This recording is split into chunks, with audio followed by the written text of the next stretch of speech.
Yeah, and so yeah, a number of things. Christina went through and we said, hey, we can just put pins in all the backs of the seats now, so you'll have that. So like if you want to write during Sunday school and take notes, or like during the service with the um, gospel lesson, you can fill that out.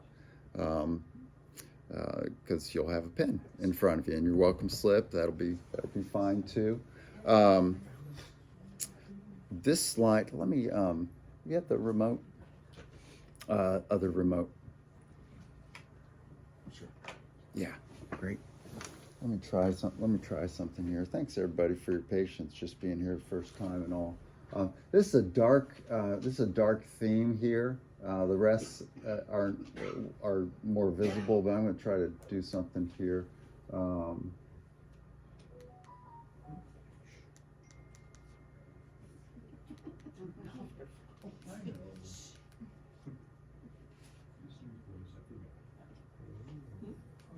is that getting better for you? Yes. Okay. I'm going to lighten this, and then we'll shade it back. So Not it's, Francis. what's that? Lighten up, Francis.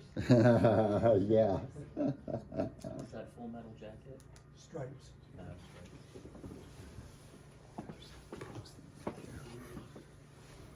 All right. So, looking at as we've been going through each book of scripture so far, where do we start out? Where do we start out in the book of Genesis? Creation, Adam and Eve. Yeah, so we got creation and Adam and Eve. That's where we start, and then Genesis ends with whom and where?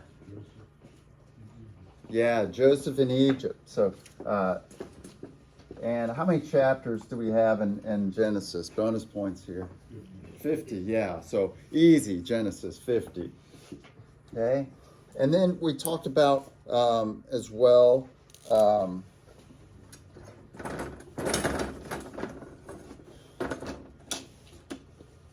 Exodus next. And where do we start with Exodus? Who are we starting with? Moses. Yeah, we're starting with Moses. And when is Moses born in Exodus? Chapter 2. Yeah, chapter 2. So Moses is there in chapter 2, being born. What's going on in chapter 1 when Exodus opens? Slavery. Yeah, they've been enslaved because there was a Pharaoh who didn't know whom? Didn't know Joseph. He enslaves the people, becomes afraid of them. And so what's Pharaoh doing in chapter 1? Yeah, killing all the male babies. And so Moses is born. That's why they have to hide him.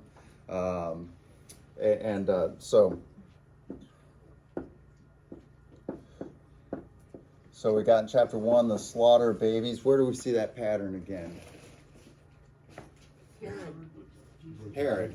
Yeah, Herod and Jesus. Okay, so you've got the slaughter of babies and Jesus escaping, the deliverer, Jesus escaping the evil ruler, Herod, who's killing all the male children in Bethlehem.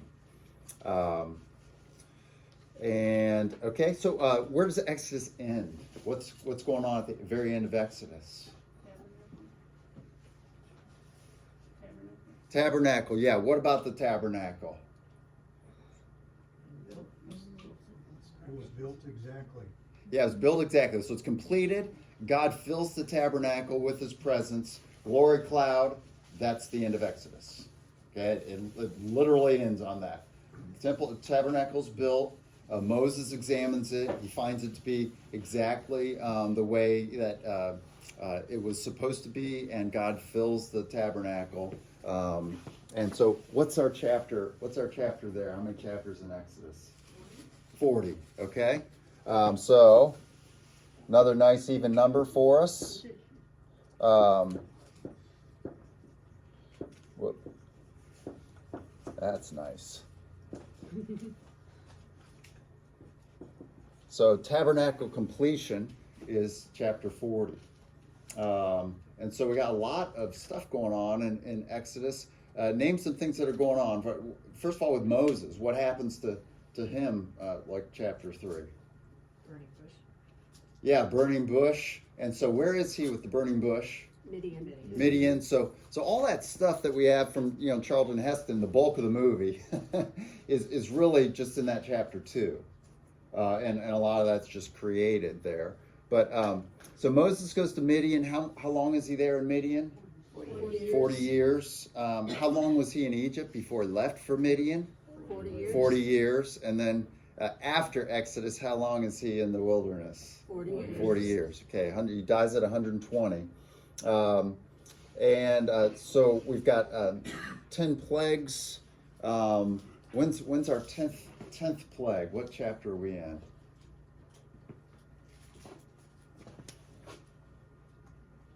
It's a good biblical number. 7. Almost. 3. Think eggs. 12. 12. There you go. Okay. So 12 is Passover, which is the 10th plague. So they exit there, and then when do they arrive at Sinai? Okay, 19. Yeah, chapter, sorry. Okay, so there's your basic structure for Exodus. You got Moses up here. He's in Midian, burning bushes, chapter 3. But he goes back. You got the 10 plagues ending with chapter 12. Okay, and they're traveling to Sinai. They get there at 19, and then 19 to 40 is law and tabernacle,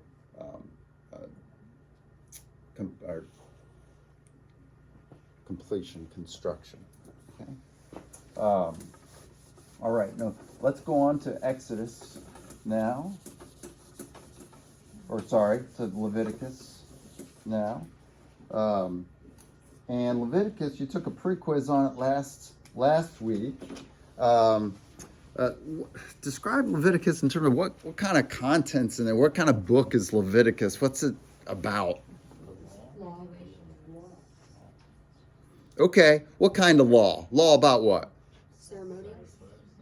Yeah, ceremonial law. So when we talk about ceremonial law, what are we talking about? What kinds of law? So in Leviticus, what we're saying is it's not the moral law. It's not the judicial law.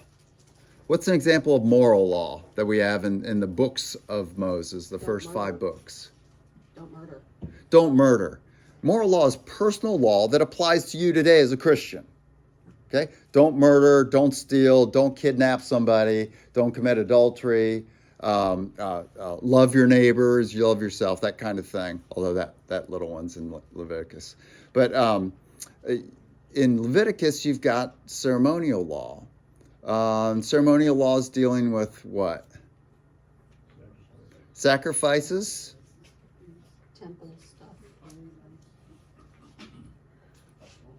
Festivals, yeah. Festivals, sacrifices. Good. And what kind of persons are addressed a lot? Priests.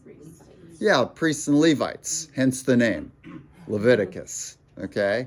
And so this is a book where we don't have, there's no travel.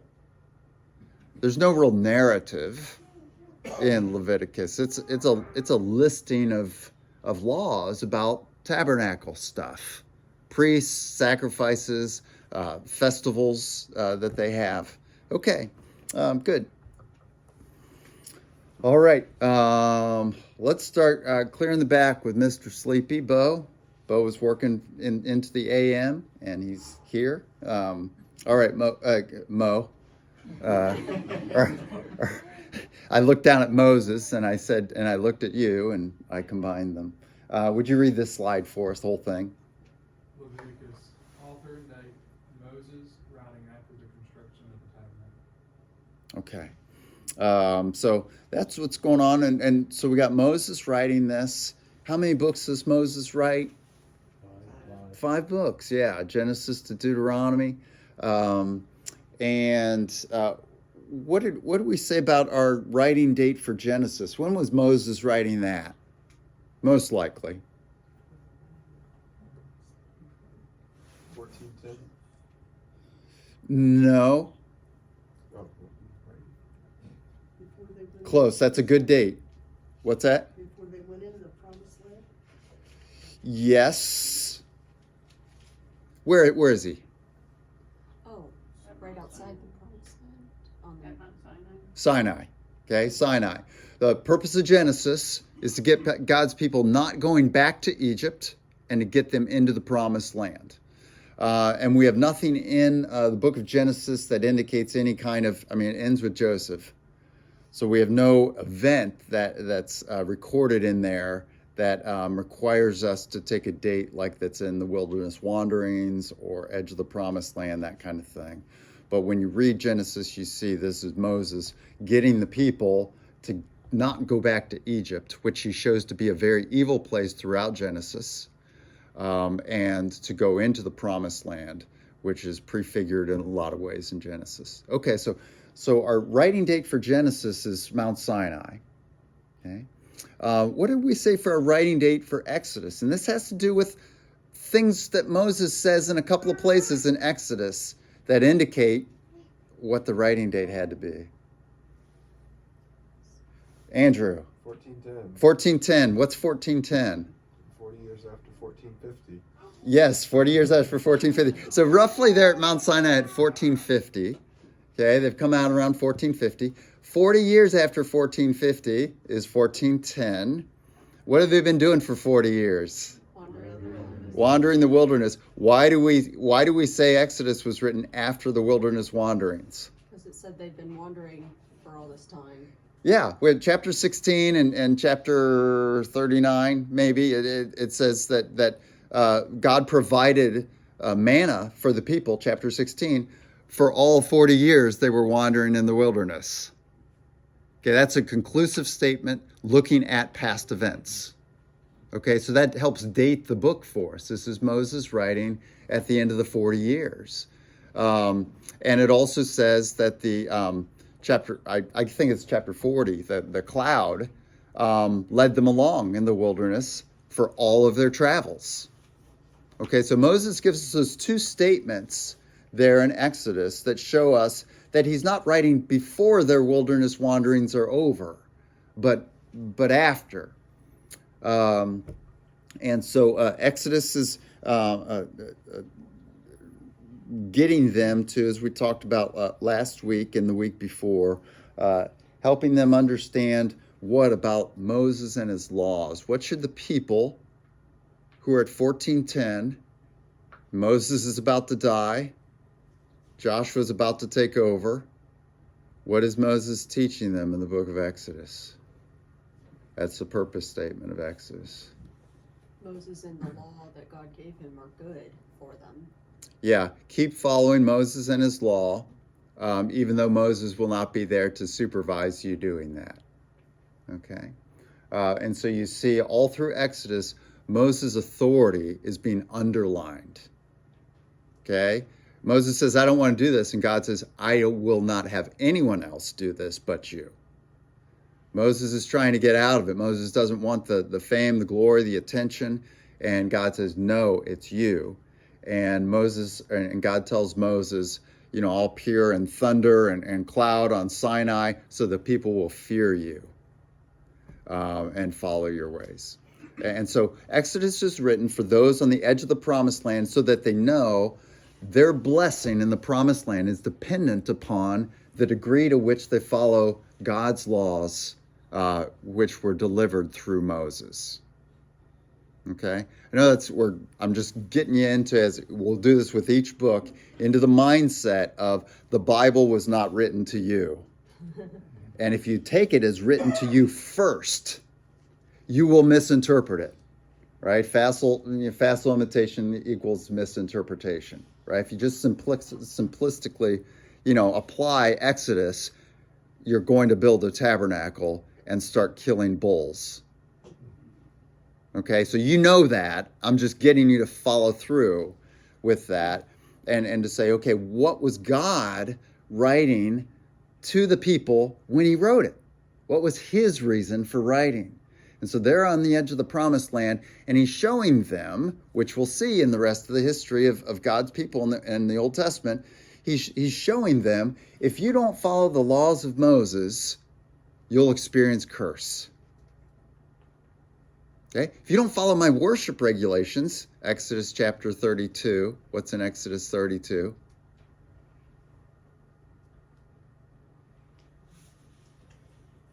If you don't follow my worship regulations, golden calf. Very good. Thank you, Chase. So yeah, this will happen to you. I will want to extinguish you as a people, and you'll need Moses as your intercessor, begging me not to extinguish you. So God is doing this. And so read Exodus with that in mind. This is God giving a covenant authority, authorization to Moses and his whole order of how God's people live. Okay? Now we get to Exodus. And Exodus, Exodus is maybe written Leviticus. Keep doing that. Leviticus is written maybe and probably before Exodus. It could possibly be written before they leave Mount Sinai. The only narrative we really have in Leviticus is Nadab and Abihu in chapter 10. And they are sons of Aaron who don't follow the worship regulations. They offer up strange fire. That is, there's a specific formula of ingredients that you put in the incense that you burn at the golden altar before the Holy of Holies. And they go in there and burn strange fire. And anyone remember what God does with Nadab and Abihu? Yeah, he kills them. And so they drop dead right there. That's the only narrative we have in Leviticus. It could have happened, and that they're at Mount Sinai, I think, for about a month after the law of God. Moses comes down with the law of God before they leave, maybe a couple of weeks. So that could have happened there, but most likely that happened sometime during the wilderness wanderings. And so since Leviticus has that written in it as past tense history, Nadab and Abihu offered strange fire to the Lord and were killed. The book of Leviticus needs to be written after that, so that could be written of as history, as Moses writes it as history.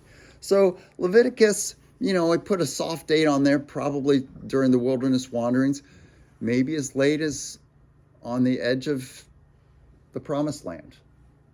Maybe he writes it right before or after Exodus. But we don't build a church over that. But we just know our last recorded event in Leviticus is Nadab and Abihu's death. And if we take their offering strange fire as really quick after they got ordained, then we can be at Mount Sinai. But probably it occurred when they got used to what they were doing, and it was old hat, and they weren't reading the instruction book anymore, and felt kind of cocky. And so they went in there just offered incense that wasn't God's prescribed incense. Okay.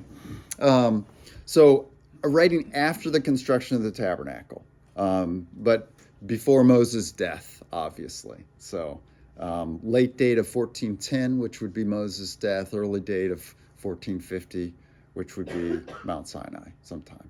1448, we'd say. They were at Mount Sinai about 2 years.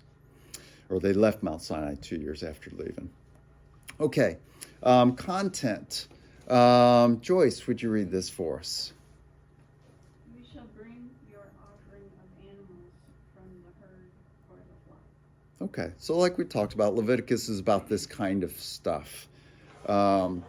Jeff, can you read this? What's in this book? Generally, it's a book of regulations for. Okay, you name these things. Regulations for what? You named these already. Just say them again. Sacrifices. Festivals. Good. What's that? Worship, Worship, which is in the sacrament. Yeah, those two things. And what kind of persons? Regulations for whom? Priests and Levites. Okay, Levites and priests. What's the difference between priests and Levites? Priests are selected from the Levites as special servants within the Levites to serve in the tabernacle. Okay, good. So, could you be a priest if you weren't a Levite? No. No. Yeah. So, no, Levite. Why the name? Why are they called Levites? Sons of Levi. Sons of Levi. And who was Levi? One of the 12 sons. One of the 12 sons of Jacob. Jacob. And he was renamed as what? Israel. Israel. Okay, good. We're all just hitting all this stuff, so we get all this content in our heads. And so you couldn't just be a Levite to be a priest. You had to be a Levite descended from the Levite Aaron. And who was Aaron in relation to anyone else? Moses. Yeah, Moses' brother.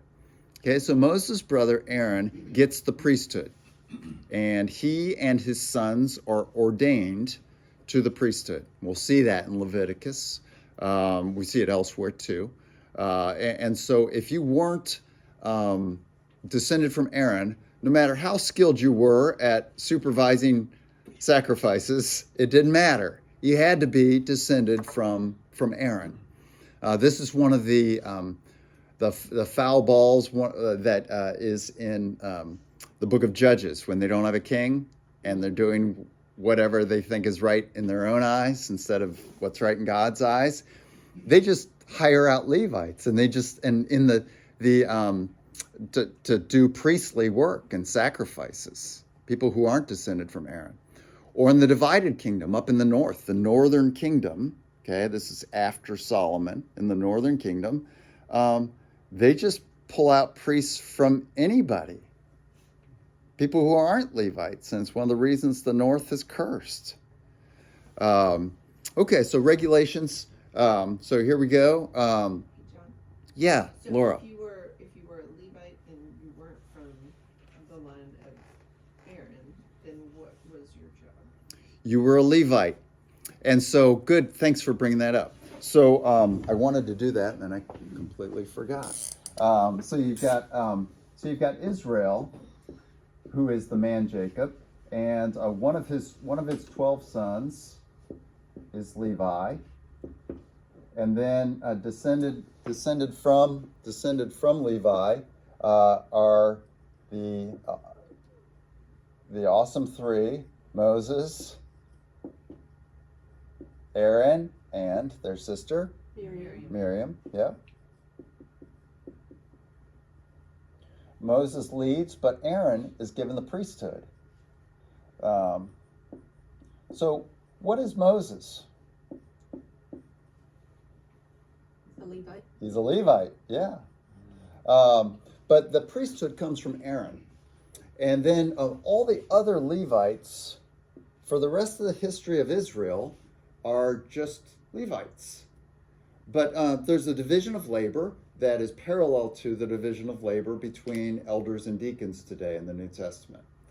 And so when you look at Acts chapter 6, the apostles, who are the proto-elders, who then ordain elders to carry on ministry for them, they say in Acts chapter 6, verse 4, that it would not be right for them to serve the tables, or to deacon serve the tables there, to take care of the widows in the church.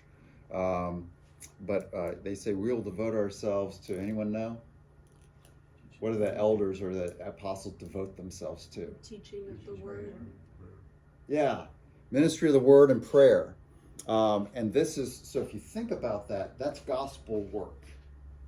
Ministry of the word, proclaiming the gospel, proclaiming the grace of God through a substitutionary atonement, Jesus. Okay, that's what elders do, and they pray for the people as they're shepherding them along.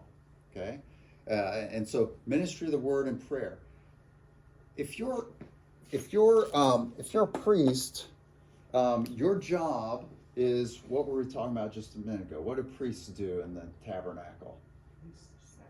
Sacrifice. So priests are dealing with substitutionary atonement.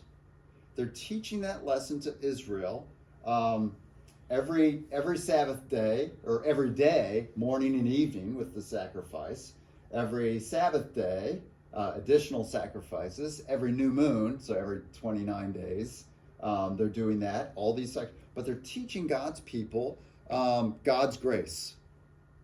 Okay, that He doesn't treat His people as their sins deserve, but that He is just and maintains His justice, bringing to death, wages of sin is death, bringing to death somebody for the sin that's been committed. And so priests are doing this gospel ministry in the Old Testament. Again, the work of the tabernacle is not works. It's mercy. It's grace. It's God showing His people day after day, week after week, month after month, that He does not treat His people as their sins deserve.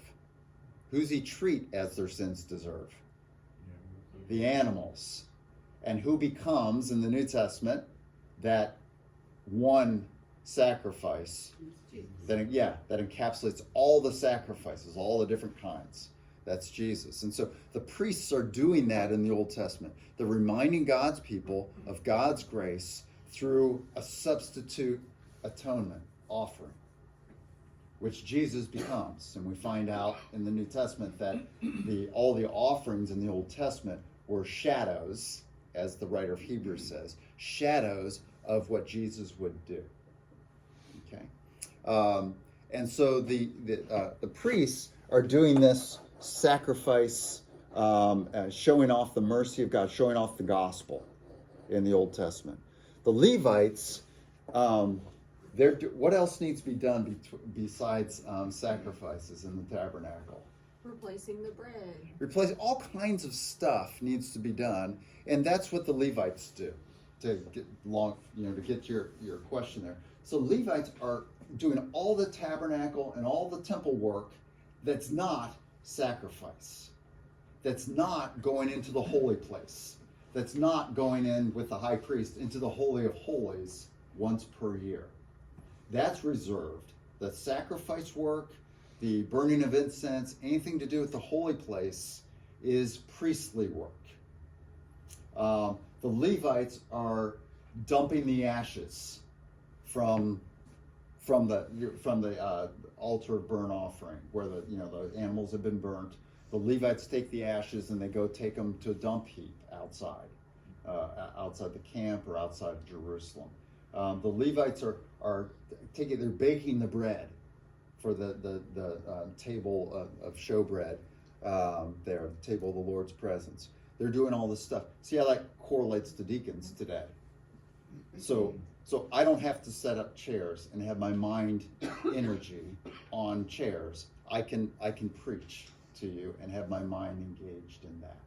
Okay, and so we, the elders, are praying for you and involved in ministry of word and prayer, which is priestly ministry, and then Levitical ministry, taking care of all the stuff so the priests can do the sacrifices. So gospel ministry, that the mercy of God can be seen, and God's people can be dealt with in mercy and see God's mercy. That's what the elders are focused on. And so that's why the apostles say we will devote ourselves to the ministry of the word and prayer. But this is good. And so you should ordain for yourselves 7 men of good reputation, full of the Holy Spirit and of faith, is what they say there. And so they do that. And so they name those 7 men there and ordain those people, lay their hands on them. Okay, so great question there. Levites are doing all the setup, and priests are doing the sacrifices, and anything to do with the holy place or the Holy of Holies. Okay, good. Let's read these things. So it's a book of regulations for sacrifices, priests, and being holy for worship. Here's something that we didn't address quite yet. There are things for the people. What needs to be true of you in the book of Leviticus? What needs to be true of you so that you can enter God's presence to worship? Clean and consecrated. Yeah, good. That was a question, but you guys answered it. Good. So great. Yeah, you have to be clean and consecrated. And there are, if you're unclean, you can't come and worship. And so we'll talk about that. All right, our purpose here. Blake, can you read our purpose there, starting with the word God?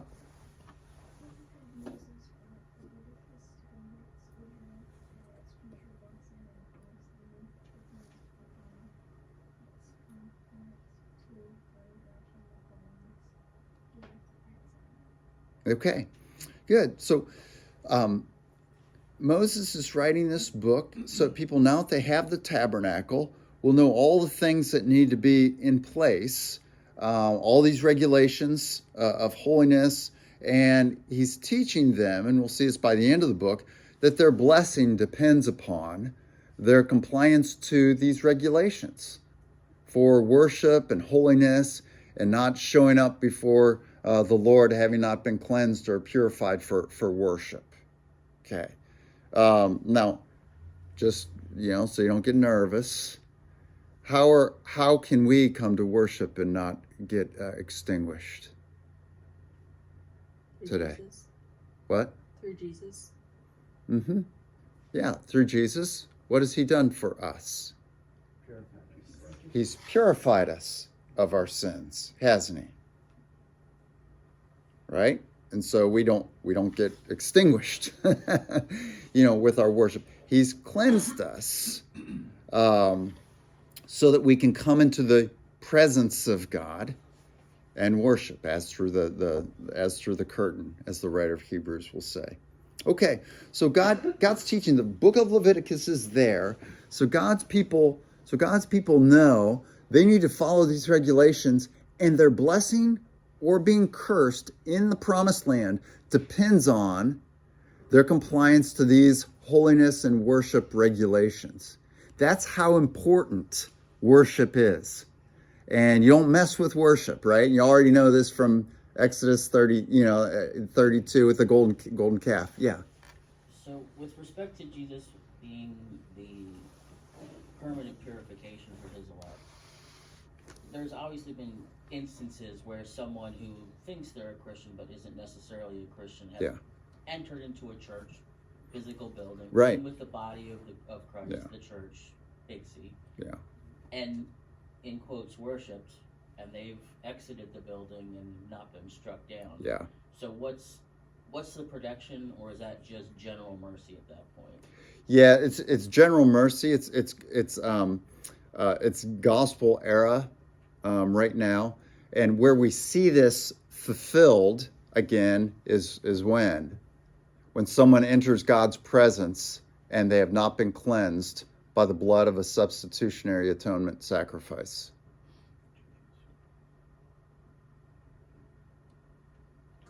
When is someone extinguished? Because, Bill. Well, I wouldn't say extinguished, but they're limited with the Lord's Supper. They're not allowed to take the Lord's Supper. We did a good example of today, how that's applicable today. But when does this happen? The judgment seat of Christ. Yes. Final judgment. Okay, that's when someone comes before. So Revelation 20, right? Everybody, the sea is emptied of its dead, the grave is emptied of its dead. The souls from hell are emptied out of hell. Hell's thrown into the lake of fire, and the soul's body met. The resurrection. Jesus, John 5, 29, 28, and 29. That all will be raised from their graves. And those who have done evil will rise to be judged, to be condemned. When did we not do these things for you? Yeah, in Matthew 25, and they'll claim, when did we not do these things for you, right? That's the claim of those who don't understand the mercy of God. They claim their righteousness before him. We've done all these things. Final judgment is this reappearance of Nadab and Abihu. It's this reappearance of cursing when someone approaches God and is not cleansed with an atoning sacrifice, that's when the era of grace is over. And so those who appear before him at the judgment seat of Christ without an atoning sacrifice by faith, by having believed in Jesus, they're, extinguished or cast into the lake of fire forever and ever. Yeah, Matthew. And so maybe I'm being pedantic, but so is this judgment deferred or judgment for the approach post grace of not being holy? So like, for what I'm saying is, I know they get judged for all their sins, but I'm speaking specifically to those that like enter into a church, or am I just being too? So those who enter into a church, it would go in the category of, if they don't believe, they've just stored up wrath for themselves, as Paul talks about in Romans 1. Lord's Supper. And with the Lord's Supper, it's one of the reasons before I serve the Lord's Supper, I say, if this is not true of you, that you believe in Jesus and that you're relying upon him and only him for your eternal life, please don't take. Because then they would be approaching, and ingesting, what we've declared, not physically, but spiritually, to be the body of Christ and the blood of Christ. And that's why Paul says in 1 Corinthians 11 that someone brings condemnation upon themselves by taking the Lord's Supper apart from faith, or in an unworthy manner. Yeah, Manny. Is it an extra condemnation? I mean, obviously we're all condemned prior to Christ. Yeah, because God is fair. And so the more evil we do, the more justice comes against us. Yeah. Or Jesus. Yeah, that's right. Yeah, or if we're a believer, the more condemnation we find out had come against Jesus back at the cross 2,000 years ago. Really, it's a good motivation not to sin. It's like, I know this already happened, when you're tempted.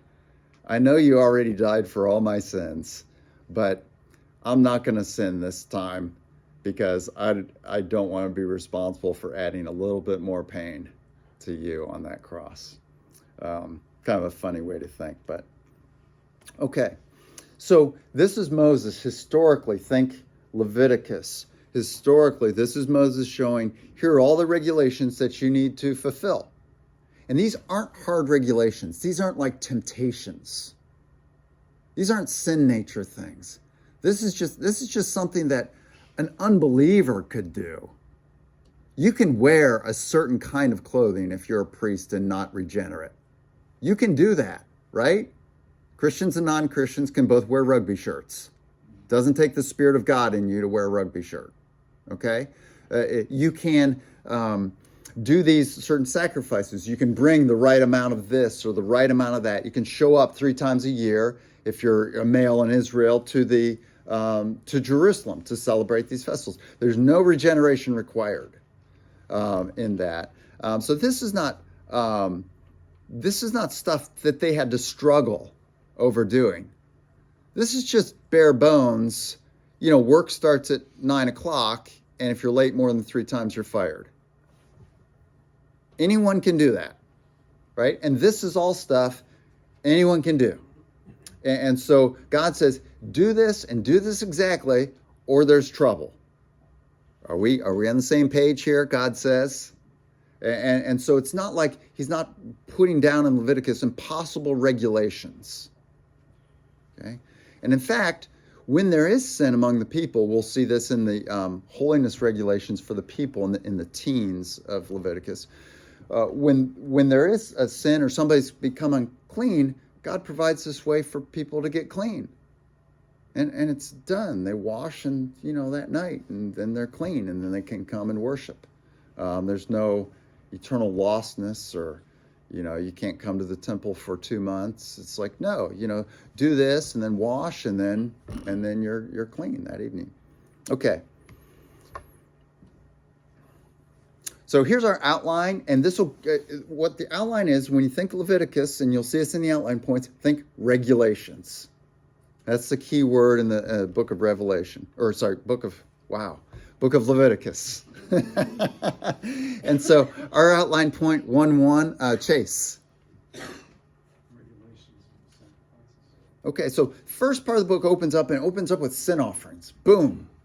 Chapter 1, just right there. Sin offerings and goes through guilt offerings and grain offerings, fellowship offerings, all these kind of offerings. What the first half of that is what the people do. And the people primarily are sacrificing at the tabernacle. The priests act as supervisors and as those who take the sacrifice and put it on the altar. That's kind of a surprise to us, but the people are the ones who are dressed, who are doing the throat slitting. 8:1, Lily. Okay, so the priests, regulations for them, so their ordination, what they're to be doing, that comes in chapter 8. Next, Elijah, can you read 11:1, that outline point for us? Regulations of uncleanness. Okay, so this is for the people in general, and kind of in life, what's clean and what's unclean. And so like even Jews today don't eat pork because pig is unclean. And so it's just something you don't eat. Now if a Jew, eats a burrito and, it's a pork burrito and he didn't know it, there's a way to be cleansed of that. So he can go back in the temple. It's not a deathly sin. Yeah, Matt. My ex-brother-in-law won a barbecue championship. And he was Jewish, just the context. Yep. So that's 11:1. And then 17:1. Let's see here. John. Regulations of holy living. Okay, so things to do just in regular life for holy living, so you can be a worshiping person. And then 26:1, Brenda. Potential blessings and curses based on the compliance to the regulations. Okay, so in chapter 26, you're almost at the end of the book. 26 and 27. We're tailing off in the book here.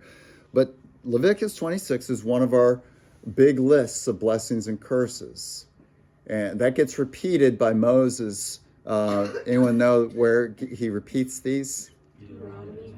Yeah, Deuteronomy 28. So kind of the end of his second giving of the law. Last legislation he's giving there, Deuteronomy 28. But it's essentially a repeat of what he had written in Leviticus. And Leviticus 26 is a great place to look at blessings and curses. And it's essentially, if you keep me as your God and you worship me as I've proclaimed you should worship me here in this book, you'll experience all these blessings. Anyone think of different kinds of blessings that are mentioned there for promised land blessings? Fruitfulness in the crops. Yeah, fruitful crops. So you have abundant crops. Good. Any other things you can think of? Children. Yeah, fruitful the womb too. That you'll become numerous, and that was an issue for them. Think when they're there at the end of the 40 years. They still don't have enough people to fill out the land. That's one of the issues when they go in with Joshua. It's like, if you conquer this all right now, you won't be able to, it'll grow weeds and all this stuff. And so that was a big blessing to, have lots of kids. Good. Any other things? God's protection. Yeah, protection from foreign enemies. Good. So a lot of good things. How about curses?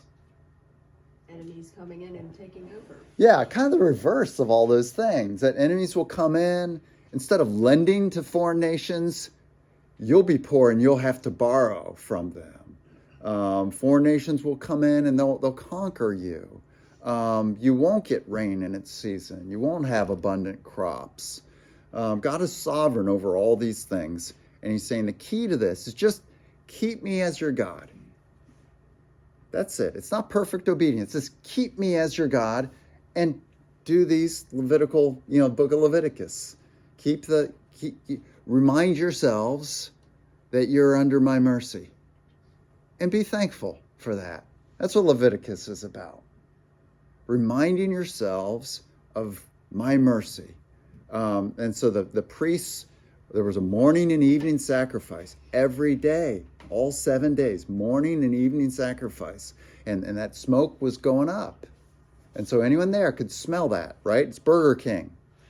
right? You go by Burger King and go, ah, man, that smells good, or some kind of steakhouse or a barbecue place, right? You're like, wow.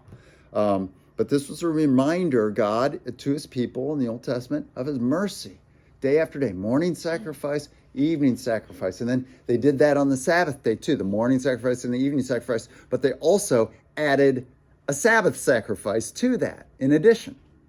And then at the end of the new moon, as it's called, the Jewish calendar was according to full moon to full moon. Okay, and so it's about 29 days. So the way they sorted it out is they had 12 months, but every once in a while they had a 13th month. And that was their leap month. They had a leap month every so many years. But then they would have an additional sacrifice on the new moon. So they could have a daily morning and evening sacrifice, a Sabbath sacrifice, and a new moon sacrifice all on the same day. And then they had additional sacrifices with various feasts and festivals, that kind of thing. Yeah, Manny. Maybe you'll address this later, but so each of these sacrifices, you said something earlier, how all the sacrifices, were shadows of Christ. Yeah. Right? Do they convey in specific ways? Because there's a bunch of them. I've just finished Leviticus, and I was like, what do each of these sacrifices, do they represent different things? Yeah, different aspects. They do. Just in short, burnt offering, it's the whole animal, that no one gets anything from it. It's all burned up to God, and it's the idea of whole life devotion. I owe everything to you, God. Sin offering for sins you'd committed. Guilt offering was for violations of worship, or if you did something against somebody where you could offer them recompense.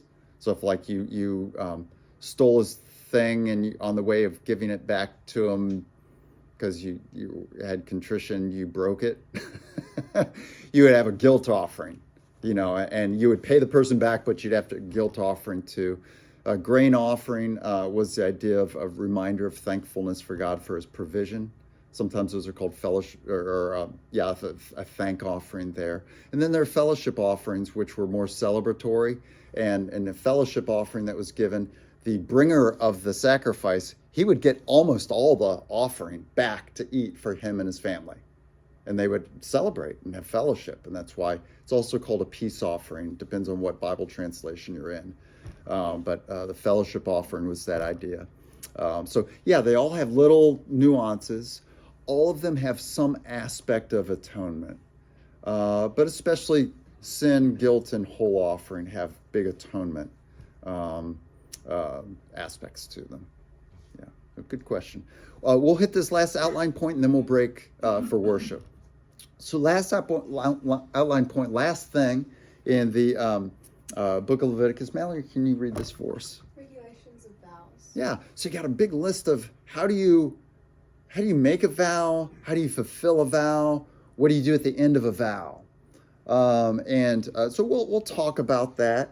One of the things like Jehovah's Witnesses has said you can't take any vows, right? So they don't do Pledge of Allegiance, that kind of thing.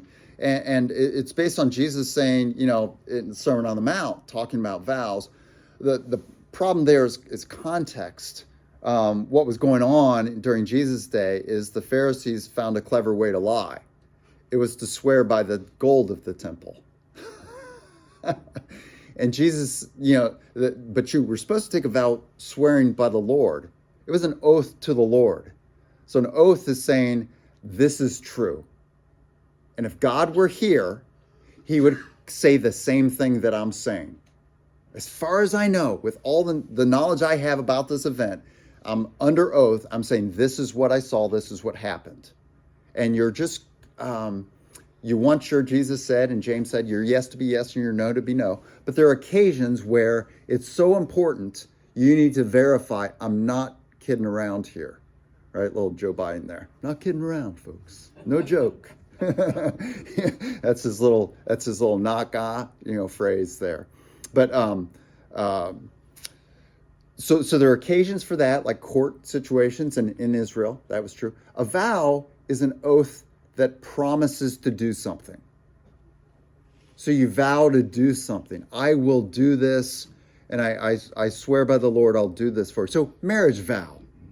You're not just saying this marriage is true, but you're doing this. You're making this vow, and it's a vow to the Lord. And of course vows get broken, and Leviticus takes care of that too. What do you do, and how do you go about with a broken vow? So nobody's lost, with a broken vow. But the regulations for all this kind of stuff are given in chapter 27. Okay, so let's stop there, and we'll pick up next week and finish off Leviticus.